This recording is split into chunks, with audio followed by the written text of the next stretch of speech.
আসসালামু আলাইকুম প্রিয় ভাই ও বোনেরা, আপনারা সবাই কেমন আছেন? আশা করি আল্লাহর অশেষ রহমতে সবাই ভালোই আছেন। আলহামদুলিল্লাহ, আমিও ভালো আছি। আজকে আমি সবজির পিঠা বানাবো। এজন্য আমি কুচানো পেঁয়াজ নিয়ে নিয়েছি, কুচানো কাঁচামরিচ। এখানে আমি পুঁই শাক সুন্দর করে ধুয়ে কুচিয়ে নিয়েছি, স্বাদ মতন লবণ। এখানে আমি একটা ডিম দিয়ে নেব।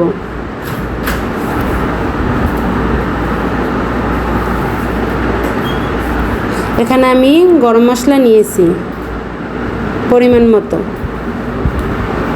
ধনিয়ার গুঁড়া, টেস্টিং সল্ট। এটা অপশনাল, আপনারা চাইলে দিতেও পারেন, না দিলেও হবে। এখন আমি সুন্দর করে একটু মেখে নেব, একটু নরম করে নেব। তারপর এখানে আমি আটা নিয়েছি, আটা দিয়ে সুন্দর করে একটু একটু পানি দিয়ে মেখে নিব। একবারে বেশি পানি দেওয়া যাবে না।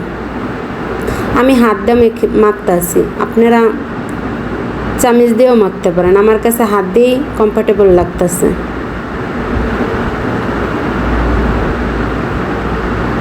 কারণ আমরা বাঙালি, আমাদের হাত দিয়ে মাখাই আমরা কমফর্টেবল করি।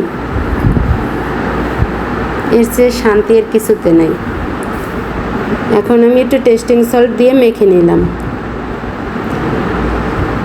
এরকমের হবে ব্যাটারটা, না শক্ত না নরম, জানি এরকমের এই টাইপের থাকে।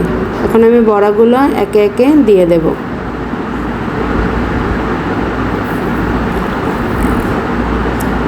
এক সাইড একটু পরে উল্টিয়ে দেব, অল্প একটু ভেজে। এভাবে আমি হালকাভাবে উল্টিয়ে সুন্দর করে মুসমুসে করে ভেজে নেব।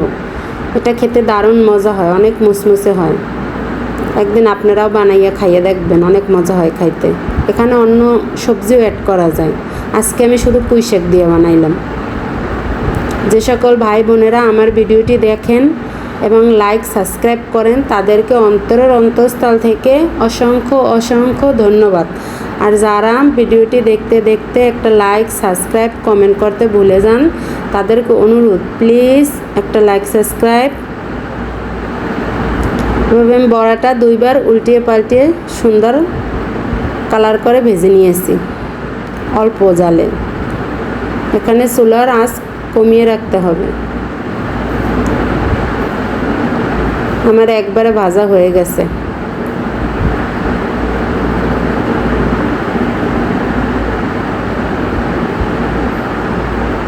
এখন আমি বড়াগুলো নামিয়ে নেব। এবারে একইভাবে বাকিগুলোও দিয়ে দেব।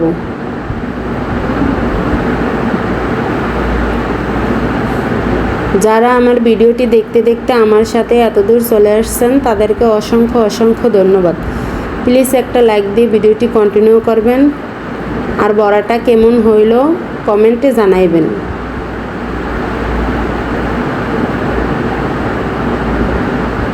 কে কে খেয়েছেন কমেন্ট করে জানাইন।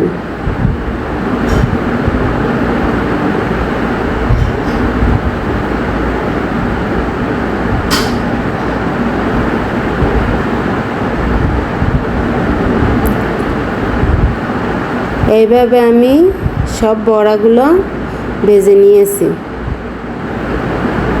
উল্টে পাল্টে।